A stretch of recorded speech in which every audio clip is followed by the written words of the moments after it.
What's going on, everybody? Welcome back to the channel, and we are discussing what's going on with Luna Classic. We saw a huge, insane pump earlier on in the day, followed straight away the next hour with a big dump. What's going on? Why are people not talking about this?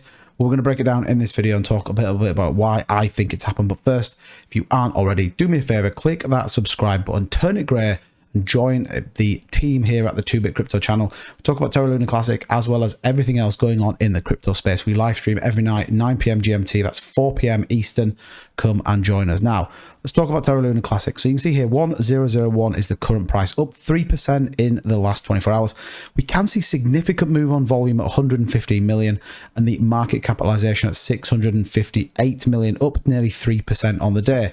Now, when we look into slightly more technical views, we can see here we saw this gigantic move from the 9.7 range, broke a zero all the way up to the 11237, a significant spike. You can see here, in terms of money flow, we saw a lot of money coming in. RSI went all the way up to 92, and then equally we saw this big sell-off straight away. Now, we haven't all gone all the way back down. We have managed to maintain this really strong support level of 301, but what was the reason? What happened? We didn't really get any other catalysts other than the exclusive sit down with Terra founder Stablecoin for his first interview since the project's $45 billion collapse. Now, it's a bit naff, this. If I'm going to be dead honest, it's a bit naff because you've got to like go and get some NFT and subscribe to some channel to watch it. If you think about everything that's going on, they should just be out there. This should be public source information because I think his viewpoint is what we all want. Now, I'm sure it will come out eventually, but that is the only catalyst I can really see that saw this. The other thing that's on my mind is whether this price was pumped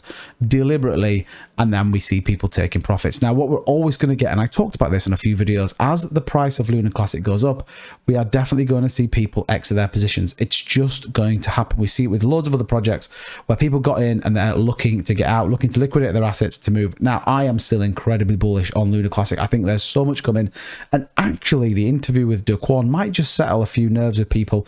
We've got the version 5.21 coming, we've got staking rewards, we've got burn tax all around the corner, and I think we're going to see a move. I talked about this in my video yesterday where we just are trending sideways because there is so much coming that people are nervous about getting into it right now. People are just holding on to their assets. The global market is still struggling. You see Bitcoin on its way back down 0.71%, ETH down 0.27%. So there's still a sentiment of the bears are still here. Now, I do think, though, once we get this burn tax implemented, whether that's just on the main chain or whether we start to see it in some of the exchanges, we're going to see some strong price movement. You can see the volume at 400.1 billion, over 3 times where we've been recently. So definitely a strong sentiment. And again, the money flow coming in, and it has settled above what we went into that pump as. So we don't really know fundamentally what it is. We can again assume what we've seen, which is I think the price was deliberately moved, or people were absolutely loading their bags and other people sold out the other side. I think we're going to get some more of these as we go down,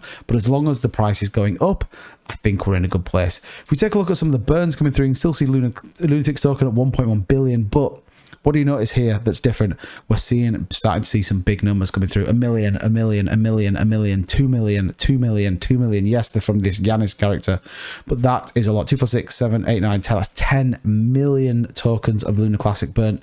And remember, these are all donations. These are either tokens, people that are built in. These are not main chain transaction burns or their transaction codes. So still a lot of potential sat with here, but certainly going to be interesting looking at this Do Kwon interview. It might even be, and I am speculating here, that we see him finally relinquish any sort of control or any thought process of taking the Luna Classic blockchain back. Looking at total supply, you can see again we've just leveled out a little bit. We saw this aggressive move down, but again we've just leveled down. But any burns are good burns on Luna Classic. So bit of a strange day. I think everyone was hoping we would see this really strong pump and it would continue. I think people were a bit naive in that, and it's easy to jump on the bandwagon of hype and start talking about how this is going to the moon without getting the full story. The positive sentiment for me, though, is the difference between this point and this point, that we maintained that zero, that 3 zeros one, we maintained, and we continue to move on. It's going to be interesting over the next 24 hours, but let me know what you think in the comments down below. What did you think this pump was? I'll catch you guys in the next video.